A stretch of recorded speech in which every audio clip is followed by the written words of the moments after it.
6월 1일 살아계신 하나님의 말씀 역대하 20장 31절부터 34절 말씀으로 의의 길을 걸어야 산다라는 제 말씀 드립니다. 걸으면 살고 누우면 죽는다. 그 말 아시지요? 어디서 들어본 적이 있으시죠? 강원도에 살다가 작고는 어느 한의사가 한 말입니다. 살아있는 한 육신을 활발하게 움직여야 건강하다는 말입니다. 영적인 삶도 마찬가지입니다. 멈추면 뒷전은 악한 마귀에 사로잡혀 시험을 당하게 되는 것이고 쉬지 않고 그러면 기어이 승리하게 되는 겁니다. 잠언 24장 33절 이하에 내가 좀 더 자자, 좀 더 졸자, 손을 모으고 좀 더 누워있자 하니 내 빈궁이 강도같이 오며 내 곰핍이 군사같이 이르리라고 말씀합니다. 기도를 함에도 데살로니가전서 5장 17절에 쉬지 말고 기도하라고 말씀합니다. 지속적인 기도를 해야 함에 대해서 말씀하고 있는 거지요. 그런데 길을 걸음에 있어 의로운 길을 걸어야 됩니다. 시편 23편 3절에도 내 영혼을 소생시키시고 자기 이름을 위하여 의의 길로 인도하시는도다 말씀합니다. 그러니까 악한 길을 걷게 되면은 반드시 연단이 오게 돼요. 그러면 안 되는 거죠. 아무 길이나 걷는다고 되는 게 아닙니다. 특히나 이 걸어서는 안 되는 길을 걷게 되면 반드시 대가를 치르게 됩니다. 잠언 6장 27절 이하에 불을 가슴에 안고 다니는데 옷이 타지 않을 수 있겠느냐?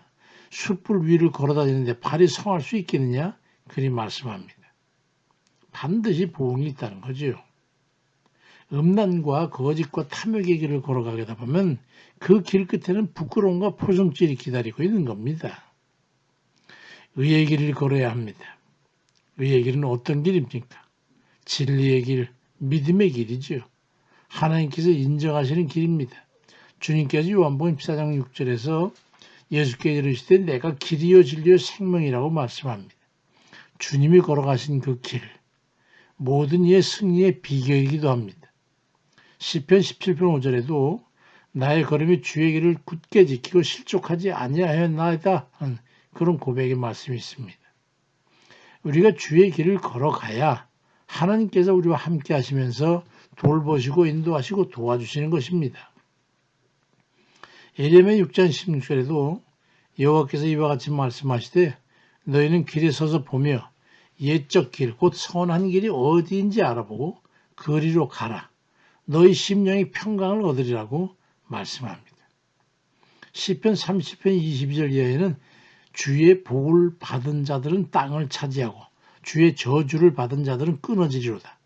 여호와께서 사람의 걸음을 정하시고 그의 길을 기뻐하시나니 그는 넘어지나 아주 엎드러지지 아니하면 여호와께서 그의 손으로 붙드심이로다 말씀합니다. 주께서 바라시는 그 의의 길, 바른 길을 걸어야만이 주님께서 기뻐하셔서 붙잡아 주신단 말이에요. 여호사밧 왕을 아시지요?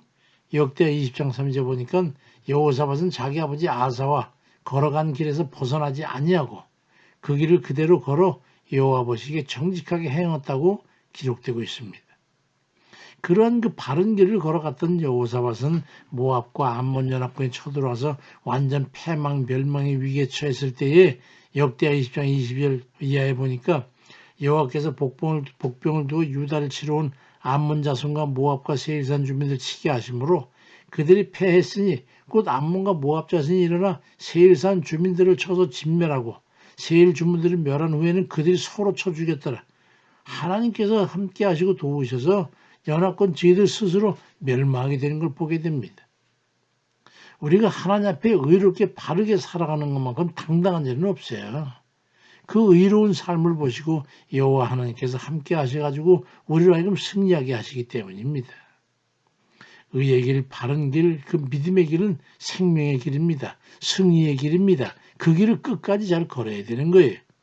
사도 바울 같은 이도 사도행전 20장 24절에서 내가 달려갈 길과 주의스럽게 받은 사명 곧 하나님의 은혜의 복음을 증언하는 일을 마치려 하면은 나의 생명조차 조금 더 귀한 것으로 여기지 아니하노라 말씀합니다. 날이 더해갈수록 말이죠. 의롭고 바른 길을 우리가 성실히 걸어감으로써 주의 뜻을 이루시기를 주의 이름으로 축원드립니다. 아멘입니다.